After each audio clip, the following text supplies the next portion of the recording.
Hey everyone, welcome. It's Transistor Radio. I'm here live with Paul Alcorn. I'm Jared Walton. We are going to talk about all the stuff that's been going on at Computex. AMD Zen 4. We'll also probably talk a little bit about Nvidia's Nothing Burger. I mean, okay, they talked about Grace CPU. They did not talk Not a about. nothing burger. It's a big new news. But It is to me, Paul. It is to me. Like, come on. I want GPUs, and I don't want data center GPUs. I want freaking Ada. I want to talk about Ada, and Nvidia's playing their cards close to the chest as usual. Anyway, welcome it to the Tom's Hardware Show. It's Ada. Ada Lovelace.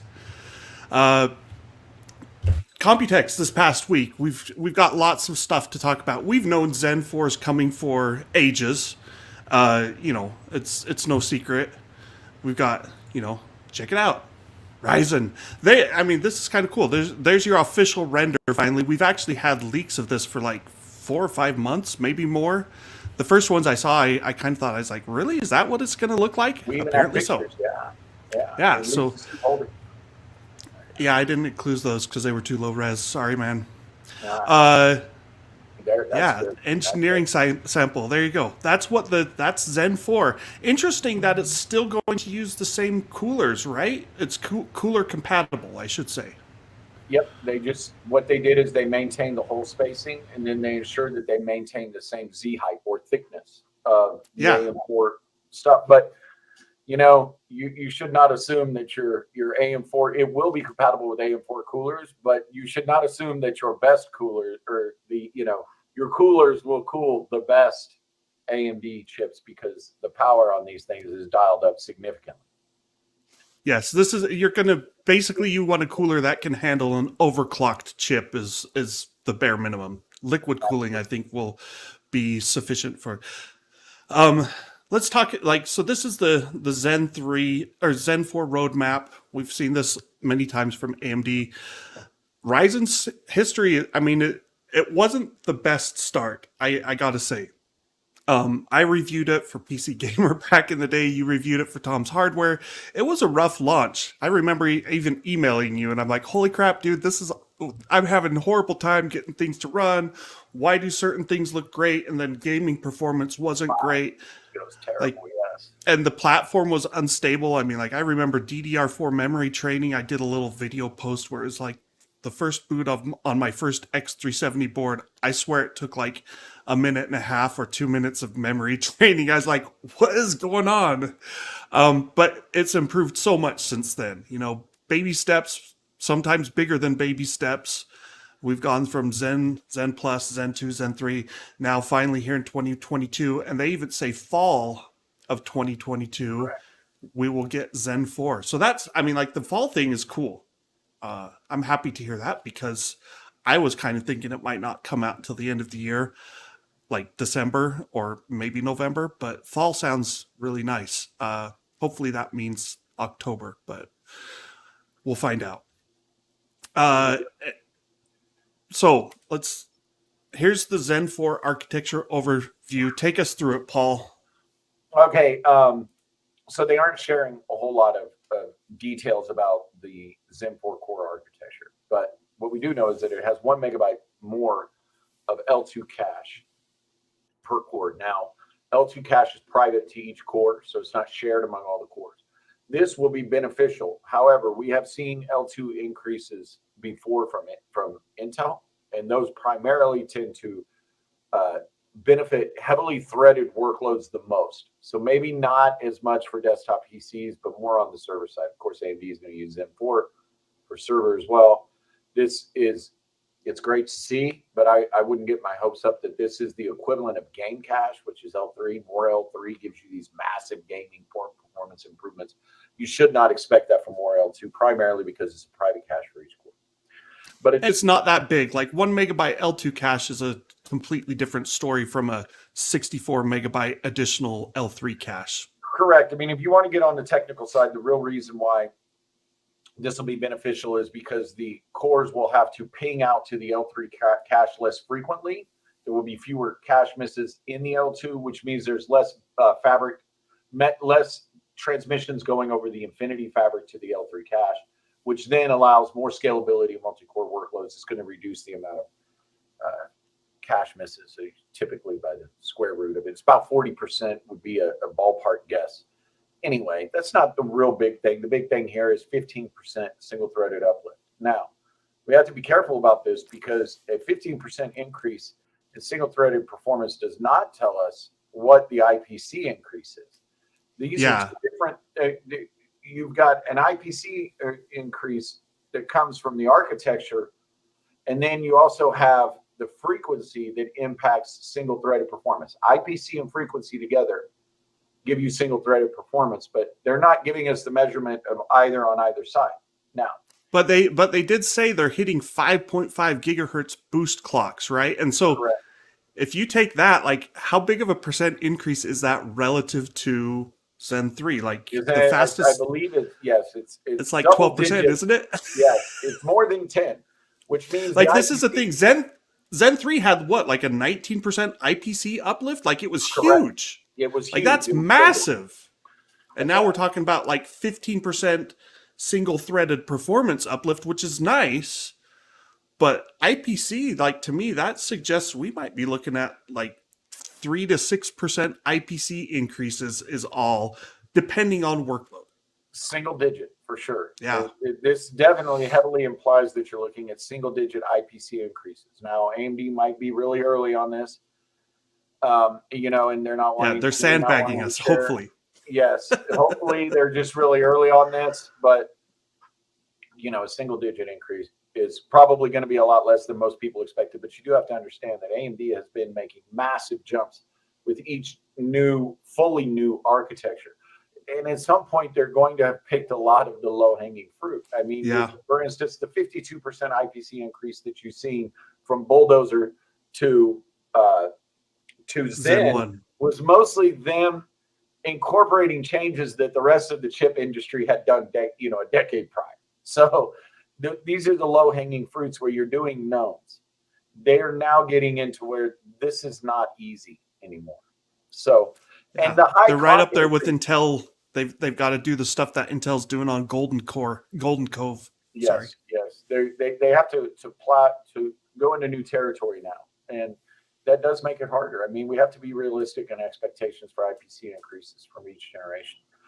So that's what they've got. Now they say so we've got the 5.5 gigahertz boost, but it doesn't seem to be conferring that much of a performance benefit. And that's because I would say that this implies a longer pipeline because due to instruction timing and things like that, basically the architecture, you can clock higher sometimes. You just don't because the architecture doesn't support it. It looks like they streamlined the architecture to help enable higher clocks. Who knows? We'll and some of that might be 5 nanometer. We'll get to that in a minute, right? Yep. Tell me about AI acceleration. That's AVX512. We know that's all that is, right? Like, as far as we know. As far as we know, which they may also support bfloat 16, which is a specialized numerical format for AI.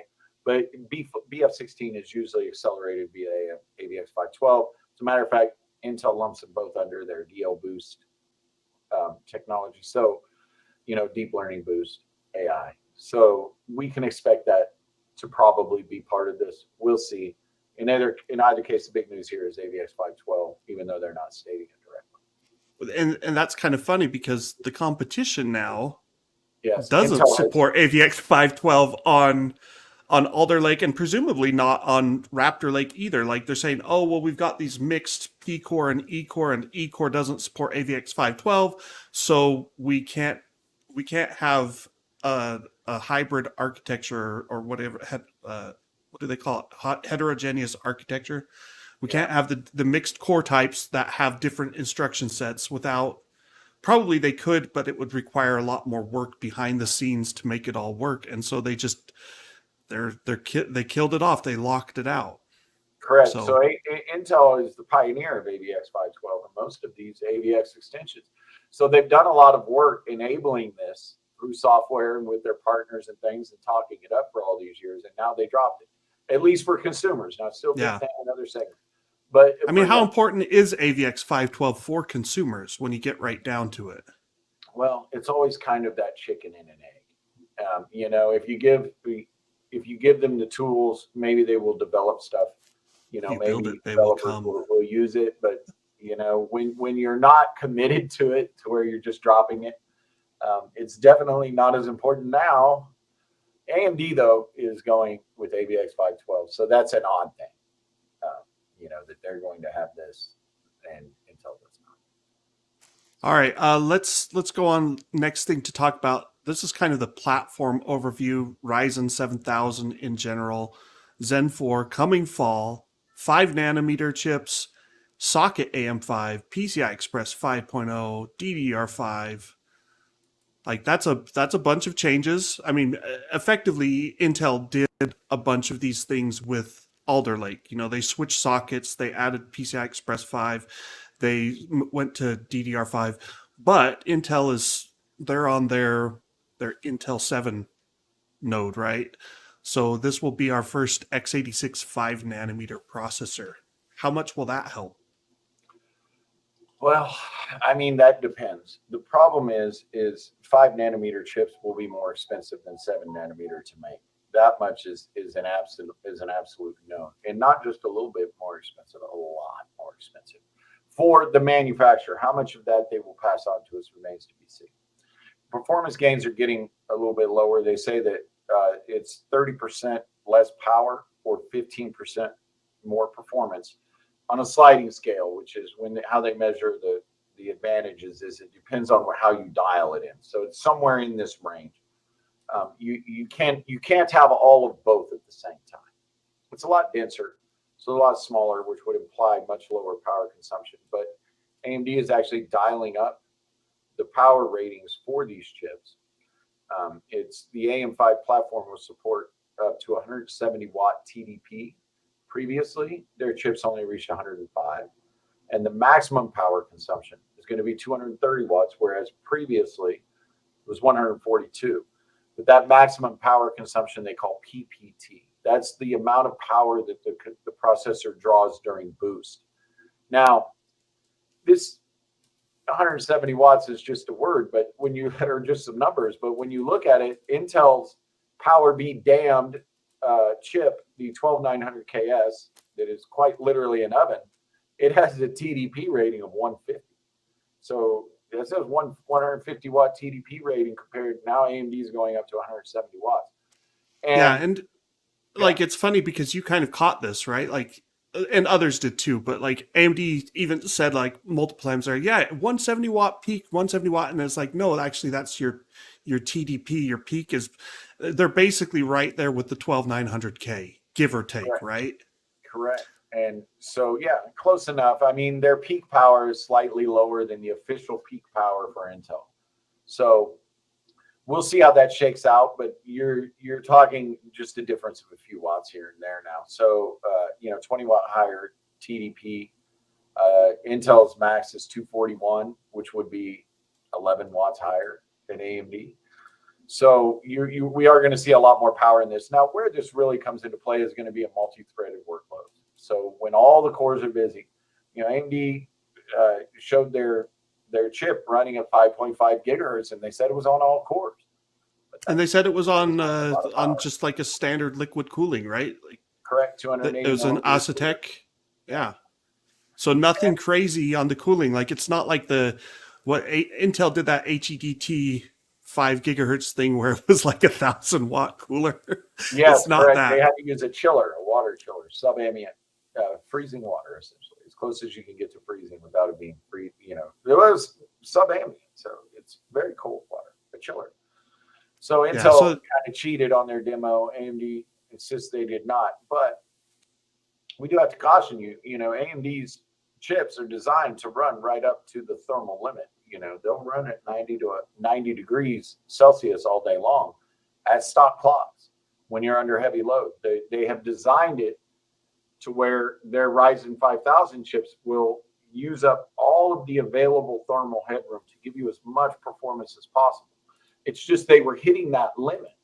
Now, when they're reaching up to this high rate, now they'll have more power to continue going higher. But the cooling, they're going to run a lot hotter. But I mean, that is fine. They are designed to run at those temperatures. So they just now have a lot more power headroom.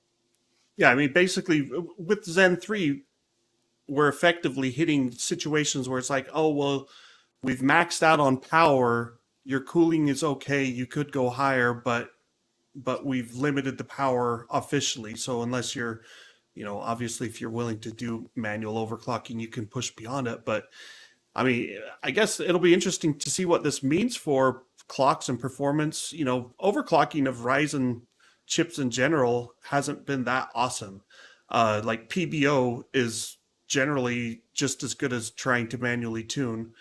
Like, will Zen 4 be any different in that case? Higher It's power draws, they can balance power versus performance and thermals and all that stuff.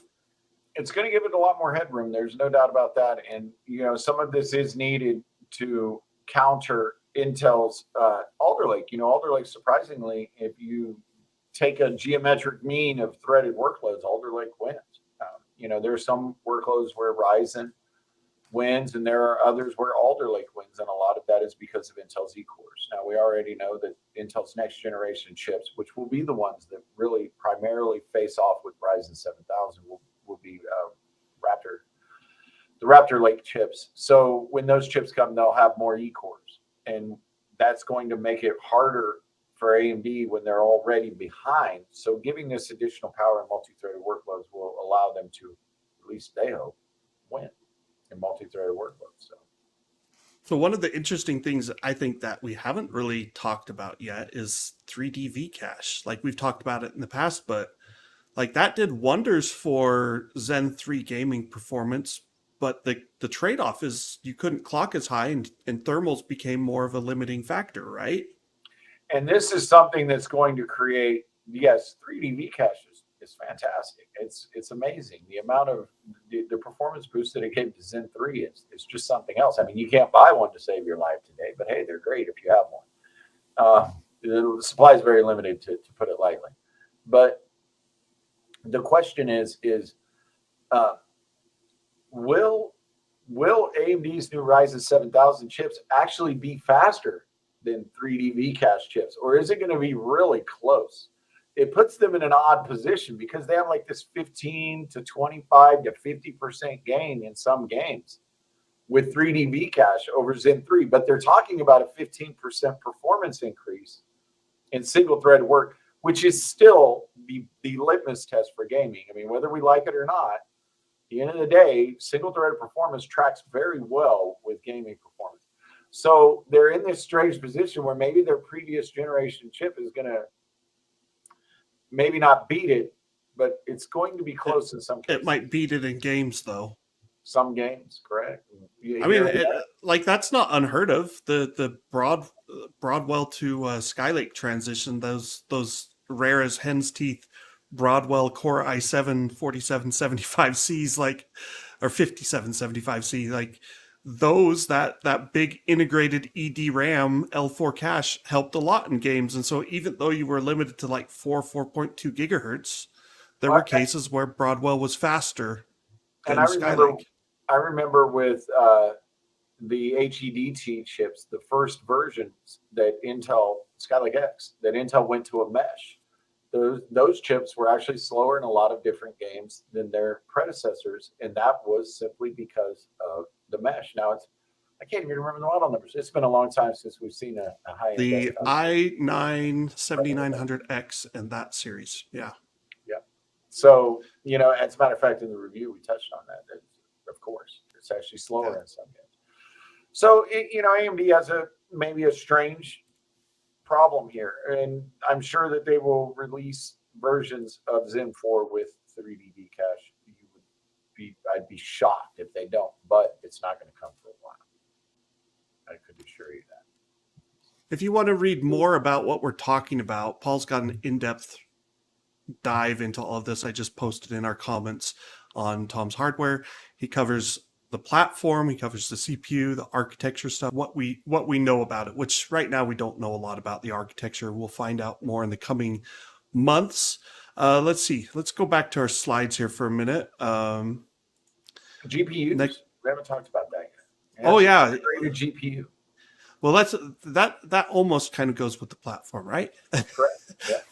And the CPU. So, socket AM5, LGA 1718, DDR5, PCI Gen 5 compatible. We've talked about that already. So one thing you'll notice, just real fast, when you look at that socket, the first thing that sticks out to me is there isn't a hole in the middle of it where these capacitors go. Like, yeah, that's interesting. Intel keeps the capacitors, puts the capacitors on the bottom of the chip, and this makes their pads very small. So the pads where they connect with the pins are very small. They don't have a lot of tolerance. And as a matter of fact, with Alder Lake, they ran into problems with density. So there are some of these pads spread across in certain areas that are smaller than the other ones because they're running into real problems with density because they have their capacitors on the bottom. AMD has 0 capacitors. Where are the capacitors on AMD? Are they on the edges or? That's why they have that special. AMD has the special heat spreader because the capacitors are on the top of with the dies. On the top of the PCB, we have a, yes, you can see those there. There's a picture. And those little cutouts. Yep. There's a picture in the article that shows the actual PCB with all of the capacitors on there. Now, this is going to make it really hard for people who delid chips. This is going to be, it's going to be very, very dangerous. This is going to be worse than delidding HEDT. Yes, because those capacitors, if you knock them off, you've got a fried chip. Yeah. But sorry, DeBauer. Yeah, but the point is exactly. But the point is Force Blade. But the point is the socket, all of those pins, it's going to be a flat surface. So with no capacitors. So it's just kind of something interesting. There's definitely a difference. There will be some notable differences between AMD and Intel's approaches. It's interesting. They both ended up right around the same pin count. You know, LGA 1700 for Intel, LGA 1718 for AMD. And from pictures that we've seen in videos that MSI posted online, where they compared the two sockets next to each other side by side, you can see they're basically the same size. So Intel's pin density is extremely much higher than AMD. Much higher. What does that mean? Probably not a whole lot. But yeah, we'll see. Just don't bend those pins. They're a pain in the rear to fix. Nearly getting impossible in some types of sockets. Let's see. So we have a render of the CPU. There we go. Those package. Are the capacitors. They're up top instead of on the bottom. And yeah, that's a big difference. So one of the big changes. Oh, go ahead. This render is accurate compared to the chip that Lisa Sue held up that was a little bit more low resolution, but you can look at the two and you can see something that sticks out to me. Look how many of those capacitor pads are empty. There are quite a few pads there where they will mount SMDs, which are surface mount devices, aka the caps in this case, to clean power or filter it and make sure that everything is good with the power they're feeding those chiplets. So my question that will be partly based on like whether it's a 16 core, 12 core, 8 core, right? Perhaps.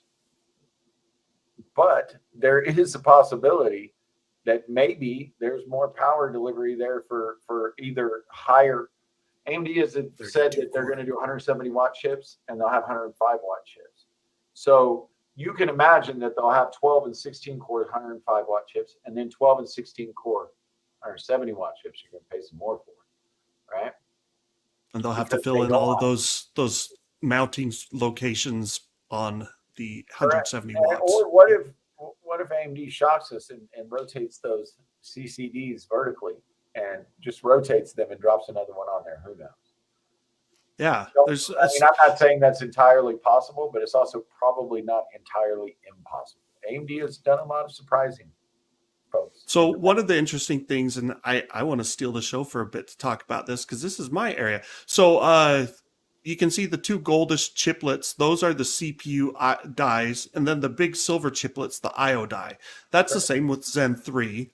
But the catch is that in Zen 3, you got memory controller, Infinity Fabric linking to the chips, but with Zen 4, the IO die is going to include RDNA 2 graphics. So there will no longer be this bifurcation where you get some Ryzen CPUs like the 5700G that have a monolithic die with graphics and CPU cores all in one, and then others where it's like CPU cores only with the IO die. They've switched from the IO die this time. We'll be going to 5 nanometer as well, right, Paul? 6 nanometer. Actually, they're Oh, using 6 nanometers. So they're using almost the the same. same. Yeah, you're all right. They're using the same process as they're using for their Ryzen 6000 APUs. And there's a lot of their messaging around this is kind of funny because they talk about all of these same features that they're pulling in from Ryzen 6000 into this IO die. DDR5 memory controllers, et cetera, et cetera. So those will be resident on there. I mean, the iGPU cores are definitely going to be for basic display purposes only. But I mean, What do you think that means? Like, is it going to be like Intel? Well, like Intel's doing, their laptops have 96 EUs or vector engines or whatever we want to call them. They might even go higher in the next generation Raptor Lake laptops, but their desktops chips have been stuck at 32 EUs now. And that's, I mean, it's 1/3 the number of graphics cores as their potential laptop variants. Do you think AMD is going to do that too? Like, will they really be as basic as Intel's, or will they say, like, we know the 6000, I guess the 6800U we looked at with Andrew last week in a laptop, and that has 12 compute units.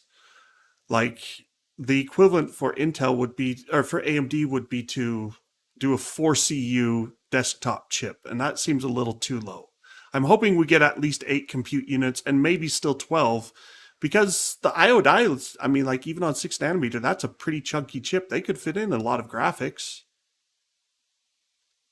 You're still muted. Paul, you're still muted.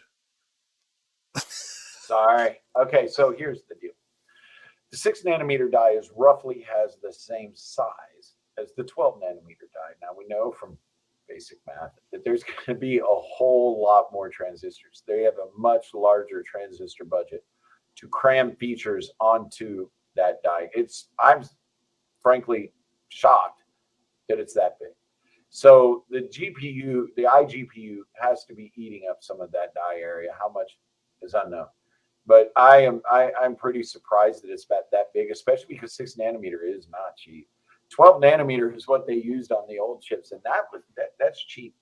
I mean, 6 nanometer is going to be much more expensive than 7 nanometer. It doesn't increase in a straight line. It's linear.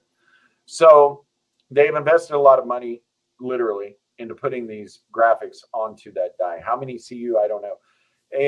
How many has said that they basically want to light up the 4 display outs. So this is how they described it recently. They said that they have IP blocks that enable the display drivers, but those need at least some functionality, some compute from a GPU architecture. And they put the bare minimum on there. From what they're saying, I wouldn't expect almost any gaming capabilities at all. They are being pretty clear about that, but they didn't do it. Hold on though. So how many billion transistors were in the 12 nanometer IO die? Like I've got something that says the Epic IO die had 8.3 billion transistors. Yeah, 1 second. So this would be, while you pull that up, because my thought is basically they're doubling transistor count for the IO die, going from 12 nanometer down to 6 nanometer. Well, I mean, one thing we have to be careful about there is it's 12 nanometer from Global Foundries and going to 6 nanometer on TSMC. Right, but I'm saying, like, generally speaking, calculate the density, which we could do. Generally speaking, though, like going from 12 to 6, like we should doubling your transistor count should be definitely in play, right? Yeah, give or take. It should be definitely getting into that range. Because my thought is like 5.4 billion transistors is what the entirety of a Radeon RX 6500 XT has. That's a 16 compute unit with all the display outputs and all the other crap. I guess That IO Navi. die in 12 nanometer was 2.09 billion Okay. transistors for So 12 2 nanometer. billion transistors, maybe extra for graphics is what we could hazard a guess, maybe. So yeah, okay. Like 8 CUs with 4 display output controllers. That seems like that might be where they land, which kind of makes me sad because I wanted to see more compute I wouldn't graphics expect performance. any gaming, any gaming performance whatsoever. Well, it'll be like the Vega 8, Yeah. a hot rod of a CPU. There's another shot. But here's the thing for AMD, what does this mean? Okay, it's not going to have a lot of gaming capability here, but what it does mean for enthusiasts such as ourselves is if you buy a chip and you don't have a GPU today or your GPU goes bad, at least you can light up a display. It will power 4 displays, HDMI 2. Wait, it's in 2.1? the article. The latest HDMI and the latest display port, Yes. up to 4 displays. That's pretty decent. In the commercial markets for AMD, this is a massive win because OEMs for these small boxes do not put discrete GPUs in there. OEM is like a massive part. I mean, it's way bigger than enthusiast market, and AMD is trying to make some money here. So it's important that they stay healthy as a company. This will help them tremendously with OEM. OEMs are like 65% of the market for these chips. So it's not very sexy, but it's money. And this is going to help them out tremendously there. Now, here's the question. How good is the 6 nanometer process? Are some of these going to have faulty dies to where the graphics don't work? Will we eventually see F-series equivalents? Graphics, I bet we will. I bet we will. AMD say no, they have no plans for that now. But in a year, when they get a whole bunch of dies, because they don't, contrary to popular belief, they don't throw away dies when they're defective. They keep Yeah, they can harvest them like anything functional, even if it doesn't have graphics. It's like, well, do you throw away $50 or do you use it? Yeah, they put it up. Sometimes they'll put them on a shelf until they build up sufficient supply. So when they have really good yields, like they did with the APUs, but every once in a while they get a bad one, they'll just save them. And then like a year and a half later, they're now shipping those as the new super low end chips that when they refreshed Ryzen 5000. But a lot of those chips were probably defective and came off the line a year and a half ago. But because the yields are so good, it takes them a long time to get enough to ensure supply to justify the new product. Yeah, I mean, like we see this on like for graphics, we see this with like the Ampere from Nvidia as an example. Like, and I've talked about this a little bit in the past, but we've got RTX 3090. Now we've got the fully enabled GA102 RTX 3090 Ti. Then there's the 3080 Ti, which is still 80 of the streaming multiprocessors out of a potential 84. And then all of a sudden the 3080 was 68, and now there's this 3080 12 gigabyte that's 70. I'm like, where'd those 3080 12 gigabyte cores come from? I think they're like, hey, they had fully functional memory controllers. They could use all 12 memory channels, and they just sat there and saved them up for a while and said, well, the ones that only have 11 or 10 will sell as a 3080.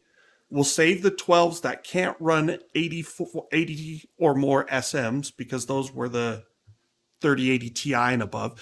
And they just set them on the shelves until they got a sufficient supply where they're like, yeah, we can do a 3080 with 70 SMs, but with 12 memory channels. So, they'll save those until it makes sense to release them to the public. Correct. So, I mean, this is a good thing. The Flog Jam here makes an excellent point. They can use some of these features much like QuickSync. And you can, Intel's QuickSync, they use the GPUs to accelerate certain functions. Certain types of software will take advantage to it and to great effect.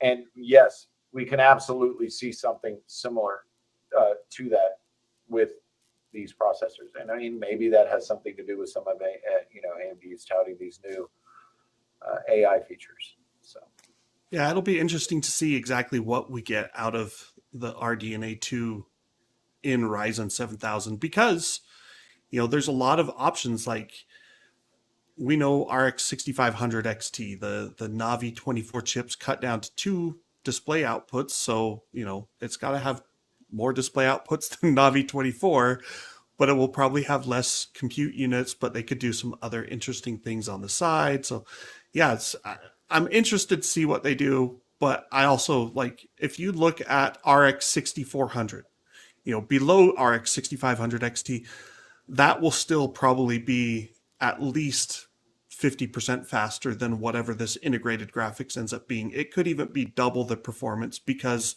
it has its own memory, right? It has a 64-bit memory interface to GDDR6, whereas this will be sharing DDR5 memory bandwidth with the CPU.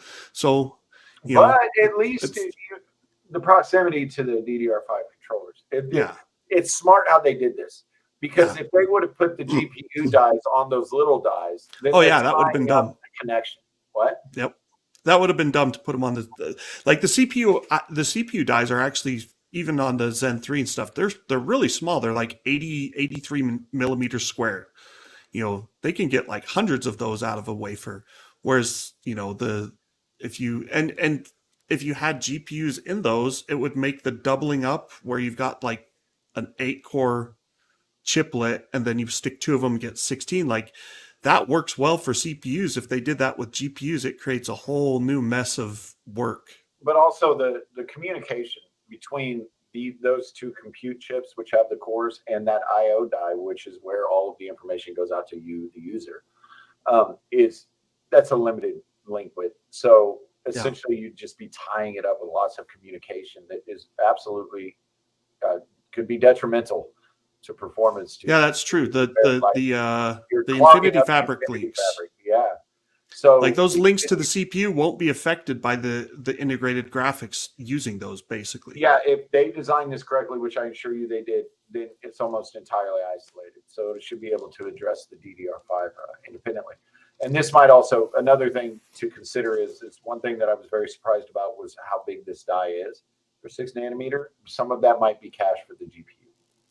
Yeah.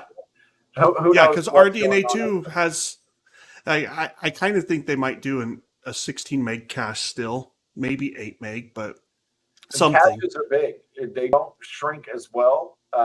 People have the incorrect assumption that the density is the same across the entire die. It's not. The caches are a lot bigger. They don't shrink as well. When they get like a 1.4, when they get a doubling or more of transistor density for the standard process, like what the cores are made out of, those same transistors that are used for SRAM are not anywhere near a doubling. They're not even close. Logic is not scaling. Logic is scaling much better than memory. Would be the correct. Which I guess I always had that wrong. I always thought cache scaled easily because they often, like, their first tests on a new process node are SRAM caches, right? They're like, hey, how many SRAM cells can we cram in there? Yep, they're simple to make. SRAMs are very simple in their repeating structures, so you can tolerate a lot of defects. You can just program around it, essentially. But at the end of the day, memory is not shrinking as well. SRAM isn't shrinking at the same rate as logic. This is a huge reason why AMD actually it's one of their primary motivators of why they used 3D V-cache, is because they're like, hey, we're running out of room. I mean, it eats up so much die area for caches. So anyway, I think it's a very smart design. I am concerned about that because 2 things make me worried about how much this is going to cost. One, DDR5. DDR5 is expensive. It is hard to get. It is the wild card for the AM5 processors. And number 2 is that 6 nanometer die. That is not cheap. Yeah. And the interesting thing, we were talking about this, I don't know if it was between us or others were involved, but basically Zen 3 and socket AM4 are not going away immediately. Correct. Right? Like we could theoretically we could see Zen 4 on AM4. Now, they haven't said it, but they've done just about everything but. I've seen some question and answer sessions, even just yesterday on a live stream, where It's like, okay, you're so close to saying it to where it's almost criminal for the interviewer not to ask the follow-up question. It's like, I'm waiting for the guy to ask it. I mean, they won't comment until they I- actually are ready to reveal it, right?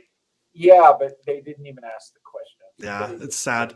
Because this 'Cause- is the obvious question. Is Zen 4 coming to AM4? I want to know. Yeah, and you think about it, like let's go back to this slide here. Zen 4 chiplets, 6 nanometer IO die. Take those same Zen 4 chiplets, throw out the integrated graphics, use a 12 nanometer IO die from the current Zen 3. Like that should link up, right? There's well, nothing. here's the There's thing. no reason that shouldn't work. You actually don't have to do any of that. They have interposers at the certain supply chain partners have told me this, but this is standard for all chips from Intel and AMD. They have interposers that allow these chips to drop into AM4. They do not have all of them. Yes, they do. But not that would change Z height, right? That's how they test them. Oh yeah. That's how they develop. And it's like the old what was that? The 486 DX2s? You can buy interposers for Intel chips online that will make, I mean, you got to go to like Tabao in China and stuff, but we've written plenty of articles about, hey, look, they're running I don't know, just whatever chip. But if you want to make it like a full featured, like something that doesn't feel sketchy. You're going to sacrifice something. Because when you think about it, like Infinity Fabric's just like that's not changing really, and so the link between the CPU dies and the IO die probably isn't all that different. It might run at a faster speed, perhaps. We don't know what speed that's running at officially yet. It could be. If they're packaging it for a final product, I would assume there's going to have to be some serious work done. Yes, I absolutely, but it is entirely possible. And you know, they could be smart and do what Jared's saying with the 12 nanometer die, or they could maybe they're even smarter and they made this 6 nanometer die ready to do it. I mean, what AMD has planned years down the road, we don't know, but we know that they plan for 3D V-cache. Every single Ryzen Zen 3 chip that they've ever made can drop that die on there. It was built in, and they didn't even use that functionality for years. But every single chip that they made, they could do it. Yeah, it had all the TSVs ready for it. They're ready. All you got to do is sand it down and drop it on. So what? That's a mod I want to see Splave do, Paul. Yes. Oh, dude, that would be the ultimate mod. I mean, you only need like $2 billion worth of packaging. Yeah, just file off the top of your Zen 3 chip and stick on some 3D V-cache. Yeah, just have this like $1 billion machine over here. But I mean, how many of you go? That's behind your weight machine, maybe it's right? Not $1 billion, but it's probably got something in here that can do Pull out your sandpaper. Let's see what else we got to talk about. Full platform IO stuff. 5.0 lanes. They're going to have options for cheaper boards with only PCIe 4.0. So here you go. You've got Intel with the expensive PCIe 5 and DDR5, and then Intel has motherboards, and then you have the option of going with the cheaper DDR4 and PCIe 5. And AMD is taking a little bit of a different tack. You're going to eat the DDR5 no matter what you do. You have to do DDR5, but you can switch to save some money from PCIe 4.0, which is interesting. It will be very interesting to compare the price delta, the difference in price between a DDR5 and a DDR4 motherboard, and AMD's price difference between PCIe 5 and PCIe 4 with DDR5. Maybe this is the smarter deal. Yeah, I don't know. I'd rather give up DDR5. So expensive. I'd rather give up DDR5. I mean, I don't really feel like either is critical, like for consumers. Like not yet. No, I agree. It's a ways before. Like if you've got a fast Gen 4 SSD M.2 slot, and you're like, all right, sweet, and your next upgrade, you get a Gen 5 SSD on a PCI Express 5.0 system, like an Intel system. I'm like, I can't think of anything I really do on a regular basis where I'm going to be like, oh, thank goodness I've passed the 7 GB per second bottleneck that the M.2 Gen 4 stuff was limited to. Yep. Yeah. I mean, if you're doing a bunch of file transfers, you're some type of prosumer, it might matter. But for now, definitely not. Know the now, but we'll see what happens in the future. I mean, Now, we'll see with direct storage, but this is something that's going to take years in the making. I wouldn't hold a purchasing decision for this gen on whether or not it's PCI 4 or 5. I agree. let's talk about these. So they've got 24 lanes on the CPU. Is that right? Or do they Yes. have 20 lanes? The CPU exposes a 6x16 root complex, and then 2x4 links. Okay. It's not currently known. So 2x4. So one is. But one of those links goes CPU. to the chipset, right? One goes to the M.2 SSD for sure, and then the other should go to the chipset. But we believe, and actual qualifications have shown that those extra 4 may not operate at 5.0. They may be at 4.0 instead. So we'll have to see. Still a question about that. They do say 24 PCIe 5.0 lanes here. Correct. So that's kind of interesting. 24 lanes is also what Alder Lake does, right? Yes. But Alder Lake chooses to use an 8. But Alder Lake has a by 8 DMI. So yeah, that's what I was going to say. 8 of those lanes are straight to the chipset, which is nice because that means they can hang a bunch of stuff off the chipset, and the chipset's not going to be like, it's not a small straw. AMD is using two chipsets that, as far as we know, communicate over a by 4 PCIe 4.0 link, except they're daisy chain. So which that was weird to me, the daisy chaining. It has to communicate through the first. You're not getting 2 links off of the CPU to 2 chips. You link to 1 chip and then through that chip to the next chip. Now, there are reasons why that makes sense. One reason why is because it can save cost. When you look on this picture here at that red PCIe slot at the bottom in this, it's not red for any reason that I'm aware of, but it's great that it is because that's the one we're looking at. If you need to do PCIe 4.0 or 5.0 to that slot, or 4.0 to that slot, they have to right now currently use very expensive redrivers, which are little things they put on the motherboard that allow the connection to go that far at that speed. PCIe 4 has a very, very short lane length tolerance. It's only a few inches off of the chip. So they have to put a redriver there that's basically like an amplifier. Right? Hits it, bam, amplifies back, comes back, goes through the redriver back to you. That's very expensive. When they're doing these chiplet approach with these, when you daisy chain, you go PCIe 4.0 to 1, and then you go to the second one. That second one is what that slot's going to hang off of. So you don't need redriver. Yeah, it's already got a redriver with your second chipset. It's a big redriver, right? So there are some advantages. There are other disadvantages. One of those is if you can smell the bottleneck a mile away. I mean, yeah, I'm like, and latency issues. There's just no way around the fact that you cannot. This is where the laws of physics. Yeah. This is where I like Intel's approach. I'm like, even if they had these dual chipsets, man, it would be nice if that first B650. I mean, like basically the 3 chipsets, they're all the same chip, the same die, but you just have 2 of them with the X670, right? Yep. Yes, they're the same dies. They're just they're daisy chaining another one on. Yeah. I've seen a good. That's where I think it would be nice though to have 8 lanes going from the CPU to the first chipset. Like Intel I've seen a good analogy. Someone compared it to plugging a USB hub into another USB hub, and that is exactly what they're doing. It is a great analogy.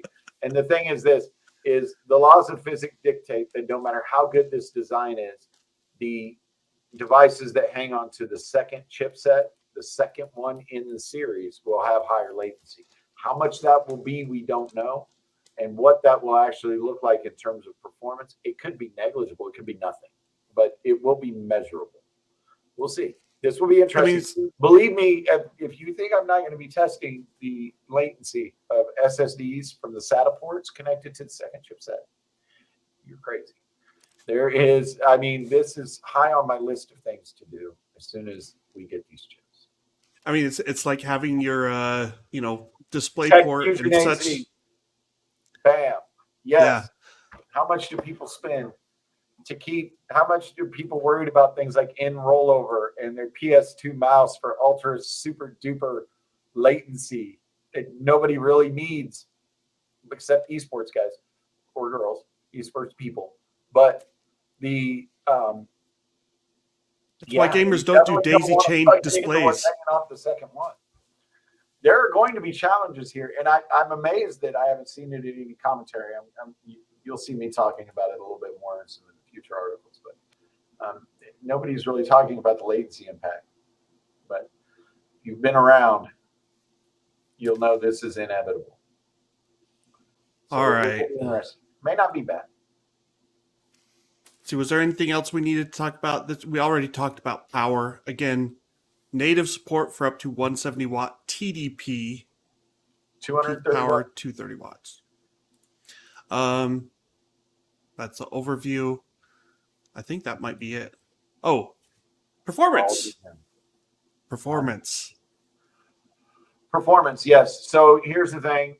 There's quite a bit of controversy about how AMD presented this test result. They say that it's 31% faster. Actually, technically, this is completion time. And you could say it conversely, and I think it's 42 or something percent quicker. It doesn't matter.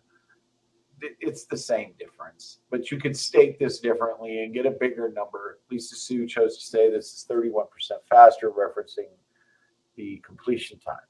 That is significantly faster than the 12900K. There's no way around it. That's pretty quick. But how much is that going to cost? We don't know. Well, the other question we have is, but like, how applicable are Blender results to other stuff? Well, here's the thing. This is probably AVX 512 accelerated, which means it's sucking a ton of power. And it's running at a much higher clock speed under AVX 512. So is AMD going to charge more? Are they going to have a 16-core 170 watt and a 16-core 105 watt? If I was AMD, I would, because that's how you make money. Yeah, so the 7700X and the... AMD is not divulging. I did just add this to our article about them correcting their... They initially said the wrong numbers about power specs, but we just published an article a little bit ago this morning where they issued a correction. They gave us a statement about it. Thank you for that. But I asked them a follow-up question of how much power was this chip using during the demo, and just updated the article right before the show. They're saying it was below the official 170 watt TDP, but it's not tied to any TDP rating. So any official TDP rating, if you read the statement, it reads as it should, which is kind of confusing. So it could be 1 watt less than 170, or it could be 50 watts less than 170. We don't know. I would assume it's over 150. It took a lot of power to get there, but good on them. They're keeping things competitive. I mean, it's going to be competitive with the 12900K. And the 13900K will come with 4 additional E-cores and much higher sustained frequencies. And only 13, or I thought we were thinking you'd get.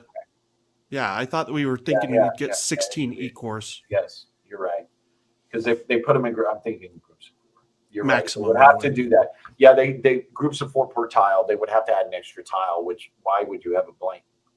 Yes. Yeah, if you're going to add 1 tile, you add 2, and you get 4 more chips. But 8 more E-cores. E-cores are fantastic. I mean, E-cores are amazingly potent and stuff like this. So we're going to see quite the show.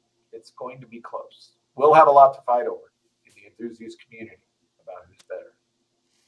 Yes, which one's going to win? We'll find out later this year, it looks like. I mean, so if this launches in the fall, that could... I mean, what does fall mean? Technically, that means sometime between September and December, right?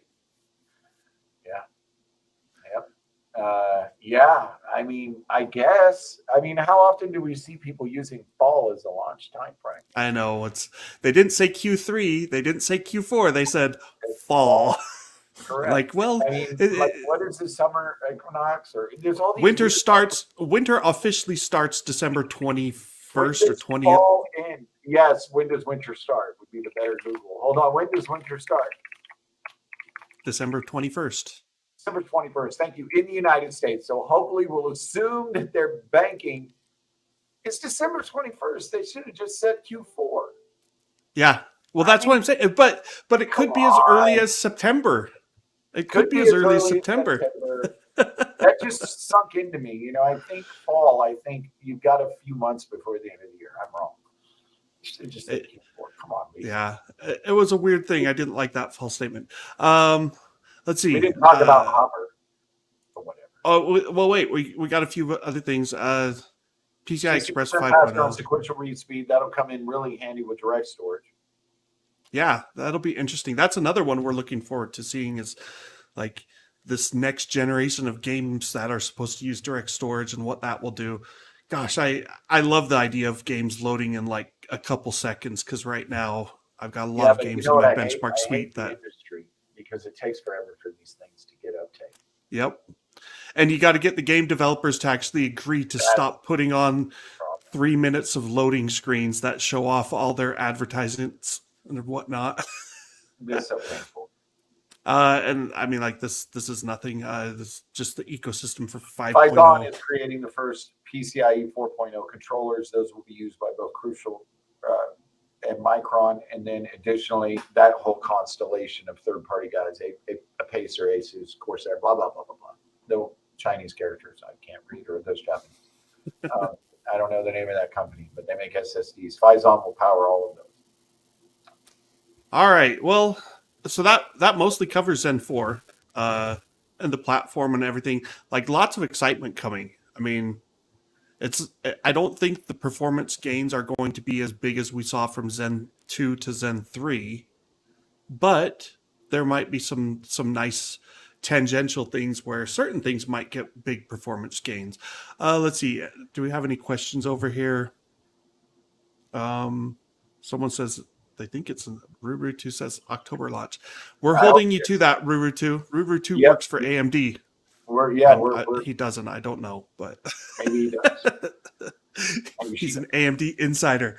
Zen 3 and new Ryzen 5000 series desktop processors were officially launched at AMD's online event. The first wave doesn't, yeah. And they said fall for those as well, probably, right? So we'll see. We got a second topic that we didn't touch on heavily yet. Nvidia CPUs, Paul. What's happening there? Grace Hopper, 5 nanometer DDR5, LPDDR5, soldered on to this chip, direct connection, super duper fast. 1 terabyte per second of memory bandwidth, they're saying, right? Yes. ARM architecture, yes. Super duper memory bandwidth is what that means at very low power. ARM architecture, it can be tied directly to a Hopper CPU, or you can have two of them together in one package. It looks really wicked, to be honest. Bad problem, it's only for data center. Well, problem for us.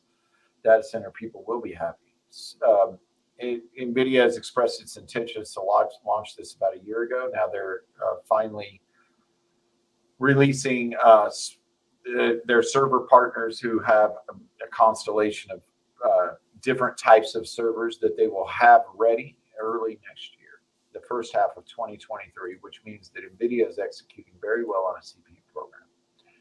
This is important for Nvidia because they need their own chips.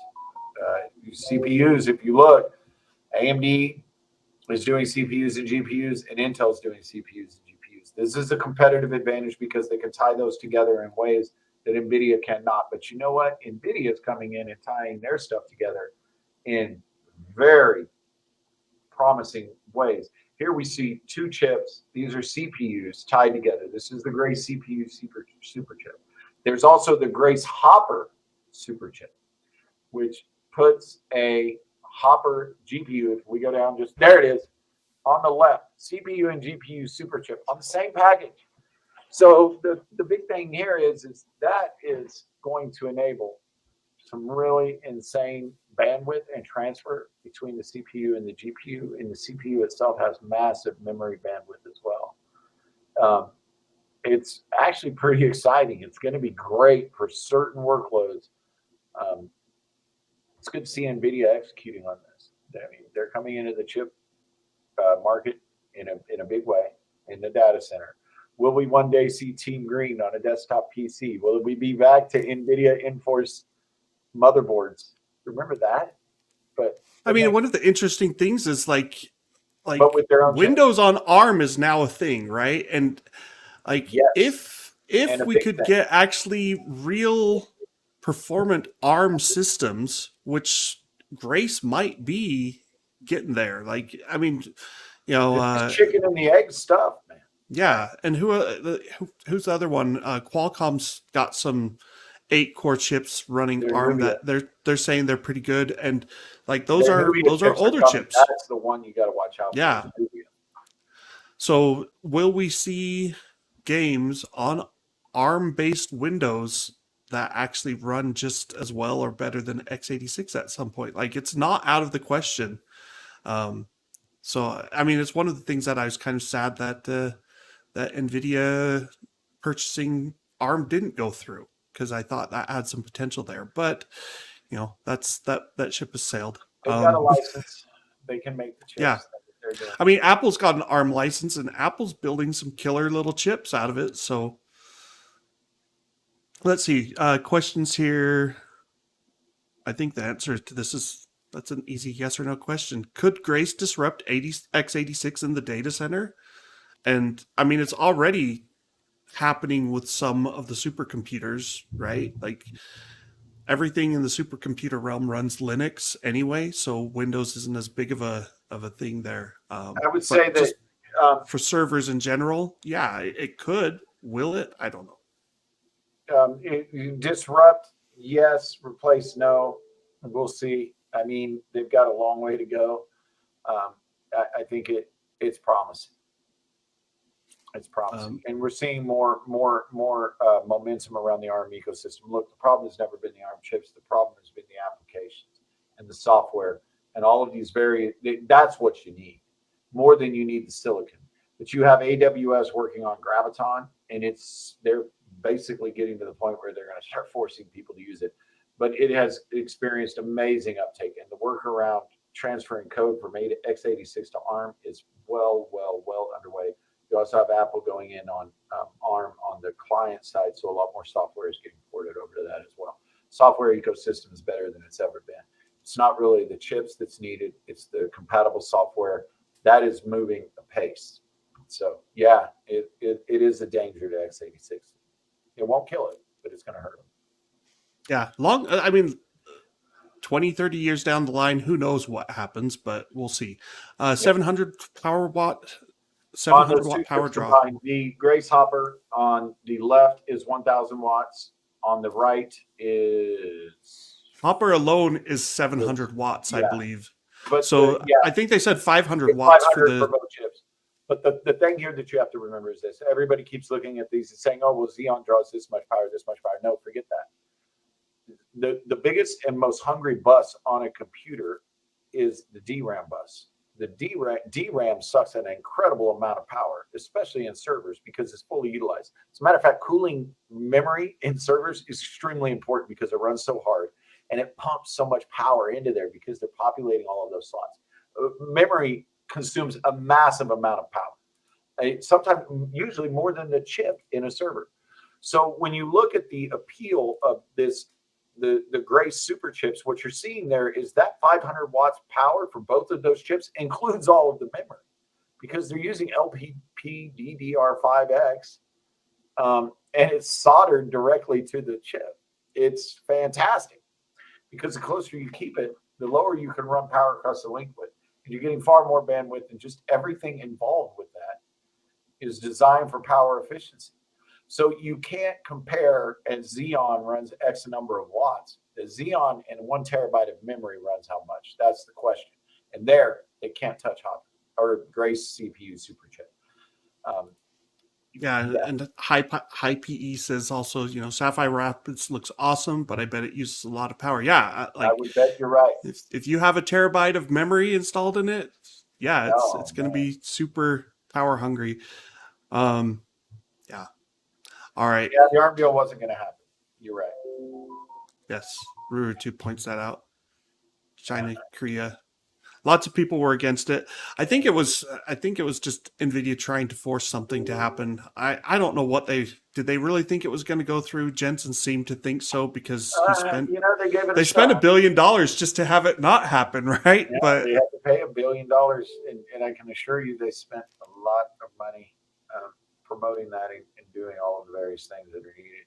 Um, they're still building their CPUs in the background, and that was always the plan that they were going to make look, Hopper here's so here, or here's the Grace. I big mean, here's the big thing here. When it comes to ARM, I don't think that Nvidia was interested in the licensing business at all. What happens is in ARM has one of the best CPU design groups on the planet, bar none. And teams like that take 20 years to build. You don't build a CPU design team like that overnight. And you have all of these companies right now designing all of these chips that used to never do it, like Facebook/Meta, Google, AWS. So they're soaking up all of the talent in the industry. If you could pick up a world class, probably one of the top 3 core design teams on the planet in ARM, that's what I believe they were after. They didn't get it. Obviously, they have enough going on. They're just using the off the shelf cores that you can license from ARM. That Jensen actually himself confirmed that to me. I asked during so a they're Q&A just session. using Neoverse or whatever it's They're called. just using Neoverse cores. But what they wanted to do was to get some differentiation. There's a lot of folks using Neoverse cores. So they wanted that design team, in my opinion. They didn't get it. They'll be all right. Yeah, they'll survive, and their GPU business isn't slowing down that much, I don't think. Although their cryptocurrency mining business slowed down a lot. I don't think their data center. there's I think there's their data center GPU business will be fine, but I think on the gaming GPU slash crypto. Dream Coyote, he wants to know if you were pondering moving to Zen 4, would it be advisable to buy DDR5 now since DDR5 demand will likely increase dramatically after the Zen 4 release? It's still expensive, but could it possibly be cheaper today, Paul? If I had a crystal ball, I would. Yeah. I probably wouldn't work for Tom's Hardware if I could answer questions like that and be right. Because nobody can answer that question for you right now. I mean, like, this was the problem. Like 2020, I said, "Hey, don't buy a graphics card in the summer of 2020 because Ampere and RDNA 2 were coming, and it was a stupid time to buy a graphics card because the new stuff was going to be here." And what happened? Like, they were sold out, and all sorts of supply chain problems and crypto mining and all that wreaked havoc. Well, I don't think we're going to see that with DDR5 as much. I think they're ramping up production too. I suspect prices will at most stay equal. I would think we'll probably see lower DDR5 prices by the end of this year. Not Yeah. necessarily a lot lower though. Yes, no So matter what, DDR5 will cost more than DDR4, no matter how good things get, because it has power components on the board, which number one adds cost for the components themselves, and number two um, requires more advanced packaging and much more work on the packaging when they assemble it side. They have to use ABF. Anyway, it adds cost. And then additionally, it has built-in ECC, not the ECC that you're thinking of. It's ECC, which is, like server class ECC, but all DDR5 has ECC for data at rest. But what that requires is additional capacity. So in order to get it, you have to have XOR. You have to basically have an additional die for every X number of dies. So it's more expensive. If you want to get 64 gigabytes, it's going to take more chips than it would for DDR4. is it At the 72 end of the day, gigabytes that of costs total money. memory? Huh? Well, like if you have a 64 gigabyte setup with DDR5, you effectively have 72 gigabytes, but 8 gigabytes is I ECC, or is it think not that much? I would have to look at the ratio. Might They be can have different 66. ratios for XOR, which is like you can have a 12 to 1, Parity. 6 to 1. Yes, a different level of parity. I believe that that's roughly accurate, but I don't know off the top of my head. I do know that it literally takes more. Yeah, it requires something extra PMIC components, extra memory chips. So VRMs on the DRAM stick, which has never happened before. DDR5 is something else. It's going to cost some money. all right, that's any other questions? This is your last chance until next week. Over. Yeah, time. What is time? It's been a good show. Thanks for joining me, Paul. We want to go deeper on the tech here with Tom's Hardware. That's been our bread and butter for a long time. Paul and I love talking tech. We'll be back next week, probably. I'll be back anyway. We'll see what happens in the coming months. We've got lots of GPU stuff happening, lots of CPU stuff happening. 2022 is shaping up to be a good year to think about upgrades, assuming you didn't just upgrade last year. And in that case, you might hold off, or you might just sell that old system. Anyway, thanks for joining us, and we will see you next time.